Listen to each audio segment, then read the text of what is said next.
ቀይ ቀበሮቹ አንድ ለባዶ መምራት ጀምረዋል። ግርምዬ ኬንያን አስደሳች ዜና ነው ለመላው ኢትዮጵያውያን። 69ኛው ደቂቃ ላይ ደርሷል። ውጤቱ በዚህ ካለቀ ኢትዮጵያ ለአራተኛ ጊዜ በአፍሪካ ዋንጫ የምትሳተፍ ይሆናል። በዚህ የውድድር ዓመት ድል ካደረጉ ወይም ይህንን የሴካፋ ውድድር ካሸነፉ ይሄ ማለት በደረጃ ሶስተኛ ደረጃ ይዞ ነው የሚያጠናቀቁት። የማለፍ ዕድል ይኖራቸዋል የሚለውን ለመግለጽ ነው። ጨዋታው እንደተጠናቀቀም ደግሞ እንጨምርላቸዋለን አዳዲስ ነገሮች ሲኖሩ። ስለ ኢትዮጵያ ስላገባች ነው ግርምዬ። ዳዊት ነው ዛሬ የሚያስገባው፣ ዳዊት ካሳው። እሱ ልጅ ባይዘው እየተቀራመቱት ነው። ናወደኔ ሁሉም ክለቦች ማለት ነው። ናወደኔ ከማለት ደግሞ ቢሰሩ እንደዚህ አይነት ታዳጊ ኤግዛክትሊ ብራቮ። እኔም ፖይንቴ እሱ ነው። እንዲህ አይነት ኳስ ላይ ሲታዩ ብቻ ሳይሆን እንዲህ አይነት ተጫዋቾችን አፍሩ ነው። ለዛ ነው ሲ ቡድን የምታቋቁሙ ተብላችሁ ክለቦች ቢ ቡድን ሲ ቡድን እንዲኖራችሁ የሚባለው እንዲህ አይነት ታዳጊዎች እንድታፈሩ ነው። ግን እኔ የኢትዮጵያ ብሔራዊ ቡድን ለምሳሌ አሁን ዛሬ ገምት ከተባልኩኝ ያው ጎል ስለተቆጠረ ሳይሆን ኬንያን የማሸነፍ ዕድል አለው። ቀደምም ሳስተዋውቅ ሶፊ ሰምተኝ ከሆነ አልፎ አልፎ ብዬ ነው ያነሳሁት። አልፎ አልፎ በኬንያ ብሔራዊ ቡድን ይፈተናል። ማጆሪቲ ግን ኡጋንዳና ታንዛኒያ ላይ ሁሌ ዋናው ቡድናችን በለው የሴቶች ቡድን በለው ክለቦቻችን በለው ታንዛኒያና ኡጋንዳ ላይ በጣም ነው የሚፈተኑት።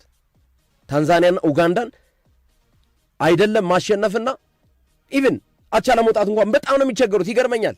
የኛ ሀገር ብሔራዊ ቡድን ማለት ነው ዋናው ብሔራዊ ቡድን በለው አንደር 17 በለው አንደር 20 በለው የሴቶች ብሔራዊ ቡድን በለው የሴቶች ብሔራዊ ቡድን ከአፍሪካ ዋንጫ እኮ በጉዞ እኮ የተቋረጠው እኮ በታንዛኒያ ነው አይደል?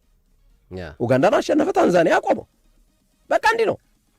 ኡጋንዳና ታንዛኒያን የሚመጥን ቡድን ገንቡልን ነው ጥያቄያችን። እኛ ሴካፋ ይሄ እያልን ያለ ነው። ሴካፋ ጎረቤቶቻችን ማለት ነው። ደቡብ ሱዳንንና ጅቡቲን አሸንፈን አንኩራራ። ኢቭን ሶማሊያ ከኛ በኋላ መጥቶ አቻን የተለያየው ሲመራ የነበረ ቡድን ከኋላ ተነስቶ አቻ ተለያይቶ አስደናቂ እንቅስቃሴ ነው የሶማሊያ ብሔራዊ ቡድን ያደረገብን እኛ ጋር በነበረው ጨዋታ። እየመጡ ነው እነሱ። እኛ ግን ደቡብ ሱዳንን ወይ ጅቡቲን አሊያም ሶማሊያን እናሸነፍና በቀምናይን ቡድን ተገነባ ተብሎ ሰማይን ሰቅለዋለን። በኋላ ኡጋንዳና ታንዛኒያ ይመጡና በለው። ስለዚህ ታንዛኒያና ኡጋንዳን የሚመጥን ቡድን ያስፈልገናል። አንኮፈስ። በደቡብ ሱዳንና ጅቡቲን አሸንፈን ሰማይ አንንካ። አይ ጥሩ ነው ጅምሩ ግርሜ። ጅምሩ ጥሩ ነው። እናበረታታው። ጅምሩ እናበረታታው። ጅምሩ ጥሩ ነው። ከዛ የቀሩት ደግሞ ይሰሩ። ግን ሶፊዬ አሁን የምንገባው አፍሪካ ዋንጫ ነው። አፍሪካ ዋንጫ መግባታችን የሚያስረስት ዜና ሆኖ አሁን ካለቀ ጨዋታው ግን ለዛ የሚመጥን ዝግጅት ደግሞ ማድረግ ለምን መሰለኝ እኔ ያልኩት ይሄን ለምን መሰለኝ ያልኩት ምድብ ጨዋታዎች ላይ የነበረውን ውጤትና ስለ ብሔራዊ ቡድን የተወራውን ነገር ይኸው። ከዛስ ኡጋንዳ ምንድን ያደረገን እኛ 3-2 እኮ ነው ያሸነፈን በገዛ ሜዳችን። ኡጋንዳና ታንዛኒያ ለፍጻሜ ደረሱ።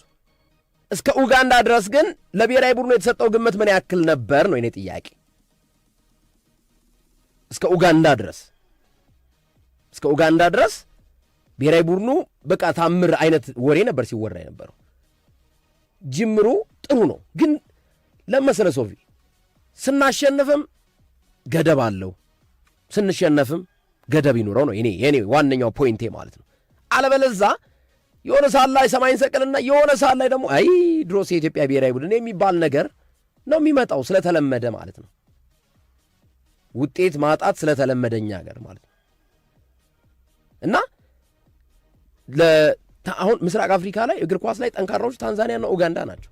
ታንዛኒያና ኡጋንዳ በቻንም የምናገኛቸው እነዚህም ቡድኖች ነው። ብዙ ጊዜ ለእነዚህ ብሔራዊ ቡድኖች የሚመጥ ብሔራዊ ቡድን እንገንባ ነው። ኢቭን ሱዳን እየፈተነን ነው። ሱዳን ነው ባለፈው ቻል ላይ እየጣለን።